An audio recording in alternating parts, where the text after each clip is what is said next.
Past 2 weeks, Albuquerque media outlets have reported on various community meetings on the planned Albuquerque Rapid Transit System down Central Avenue.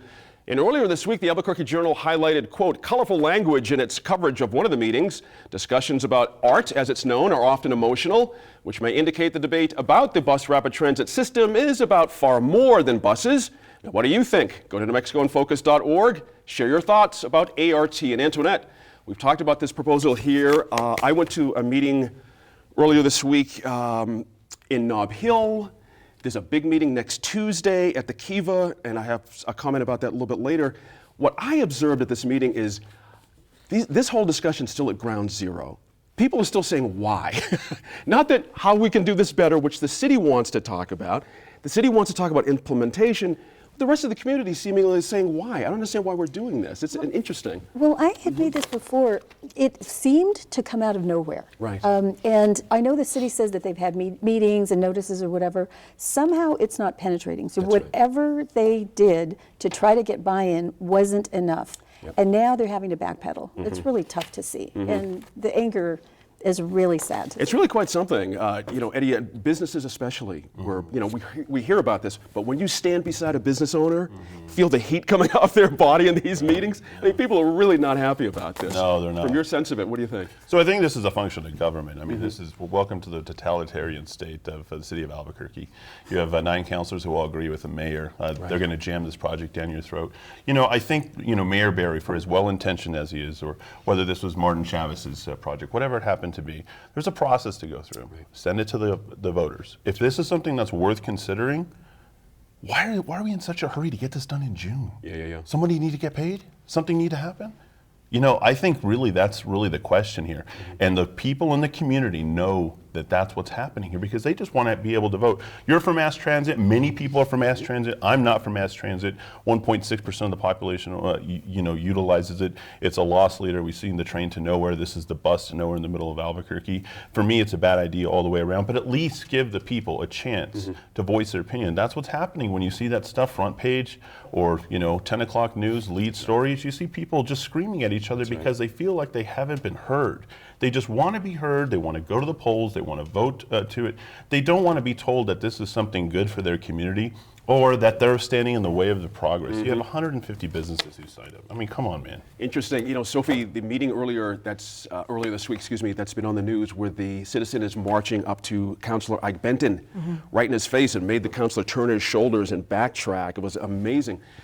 Seems like a line has been crossed here somehow. It's odd to watch. It is extraordinarily heated, and I think I've said at this table before.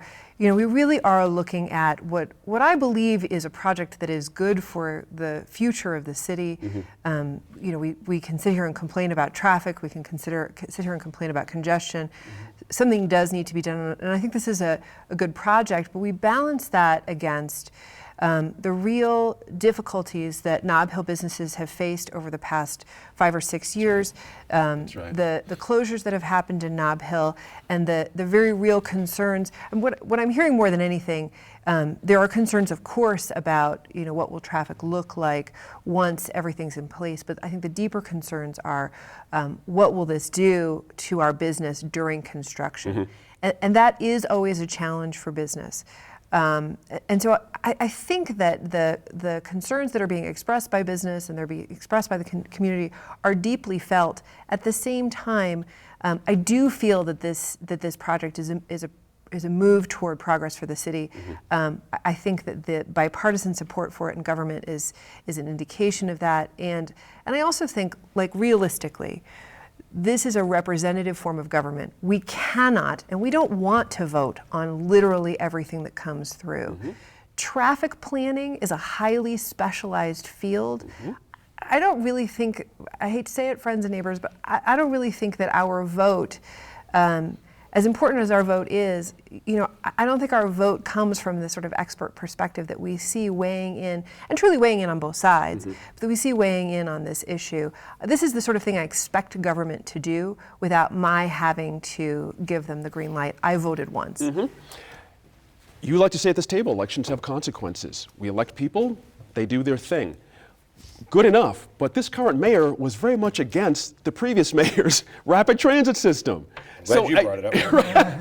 It's always amazing to me, like, were we voting for the right guy? Was this a different guy back then, or what's going on here? You know, but the question is this a good project for the future of Albuquerque, to Sophie's point? Is this going to make sense 30 years from now? Okay, well, I don't know. Yeah. I mean, clearly we've got to figure out a way to get people to travel around Albuquerque in some way other than just getting in cars. Gotcha.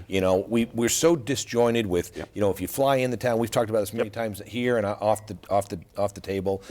You fly in Albuquerque, you got to rent a car, right? People can tell you can take a bus, but my wife and I like to go on vacations, and we've talked about this. We go on trips and we use the mass transit Absolutely. system. I enjoy Part it. of You the get to fun. see it, That's right, yeah. But you know what? It's a chore. I mean, you go to LA, you don't know. There's not a way to leave downtown LA and get to Santa Monica Pier on a bus going. You got to study it and do it. So we got to figure out a way. I'm not sure that creating this bus that runs up and down like a trolley up and down Central is the way it's going to fix it. My concern is, and I agree with Sophie, that we can't be voting on everything.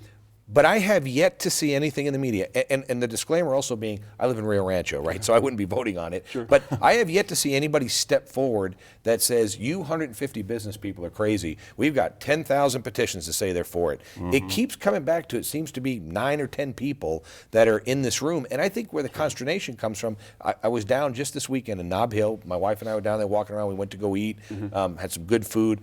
I got to tell you, in many places on Central, when a car stops to make a left-hand turn, everybody stops behind them. So I'm not sure what you're going to do with the road down there. There's nowhere to go. I mean, these buildings are right there. And so I think there's a lot of issues. I think what we're seeing, though, is a continuous problem, not only in Albuquerque, but in the state of New Mexico. We fail to present to the people a well-grounded, well-articulated, long-term plan that people can buy into. I think if you told businesses, this is step 1 of 9 steps, and this is how this is going to tie in, and here's how the whole thing's going to look in 30 years, right, Gene? Then I think people would say, okay, there may be some pain today, but I get it. Nobody knows what this goes to. It's like everything we do here, the rail runner. What is it going to do? We don't know. We'll build it. Now we'll build this. What are you going to connect it to? We don't know. It'll be there. So I'm not sure that this inability to articulate a real concrete plan going forward, I think if someone did that, it would really help sell this. Good point there. I think part of the problem, Antoinette, as I hear Dan talking about this, and this gets to Sophie's earlier point, a lot of the pro-argument is from folks I feel like are very versed on transit issues. They're extremely versed. They tend to talk in jargon. Do you know what I mean? And there's a huge Maybe that's the problem. That's kind of interesting, is maybe they just have not been able to communicate the vision in a way That's that right. people, because I remember somebody said, well, why isn't this going back down Lomas? It would have been nice to hear Comes up a lot. why Lomas isn't better in a way that people could understand. I haven't heard it. And I don't blame the professionals. The federal I blame- dough wouldn't have I been blame- there, apparently, I don't for blame the Lomas, professionals, though, Gene. I blame the elected officials. Okay. Because the professional's it's their job is to do the job. professional job. As an elected official, it's my job to articulate to my constituents. That's right. And just telling them, stop, just listen to me, I know what's best. That's right. That's not the way to That- do it. You know, Eddie, we're supposed to be a technology town, right? We embrace technology. To my mind, the reason this administration is not serious about talking about this, you could easily put up a live stream to every public meeting you have for this, and especially this one coming up on Tuesday, this big one from 6 to 8 on Tuesday night at Kiva. Let the whole community and the whole state watch this thing and be convincing about it. You know what I mean? Will the mayor be Make there? a case. I don't know. That's Okay, a well, good he question. needs to show up to one of those because But I you see think what that I'm, would you see be what I'm must-see saying? TV. There's a way to get this out to the public using technology and such these folks are just not using, which makes me question their seriousness. Next Tuesday, it's going to be like a giant city council meeting. What do you expect to happen? Folks are going to have 2 minutes to say their bit and sit down. What happens after that? I think for all intents and purposes, this thing gets through. I mean, we're at a stopping point right now with it where, the contractors are already signed on, the mayor's nodded to them, and the rest They're of the having electric. meetings while they're painting, digging They've holes. never, in they've the- actually- never, they're they've actually never had building. they've never had a chance to actually talk about this. So I think, this is the catch-22 for the mayor. He's going to, one group or the other, but you know what? I'm going to make the last point. Please. Those 150 businesses were never asked. I talked to Nick Capison, I talked to Tom Tinnen, I talked to Buck Buckner, I talked to these people up and down Central. They weren't consulted, to your point, until 2 to 3 months before this whole entire thing was rammed down their throat, and the businesses that are going to be affected for up to 22 months, you're going to try and write them a check to kind of hold them over and tell them that this is a good idea. I have people calling my radio show daily, and all they tell me is like, you're just against this. They live half a block away, and you know what? Not even those people who live half a block away from it will even use the ART. Interesting point. It's all the time we have. Join us online as we talk about a piñata with a very unique hairdo that has been flying off shelves of stores in Santa Fe and Albuquerque. I'm Gene Grant. Thanks for joining us this week for New Mexico in Focus. And as always, we appreciate your time and effort to stay informed and engaged. We'll see you next week in Focus. Get a preview of what's coming up on the next New Mexico in Focus. It's easy. Sign up for our weekly email at newmexicoinfocus.org.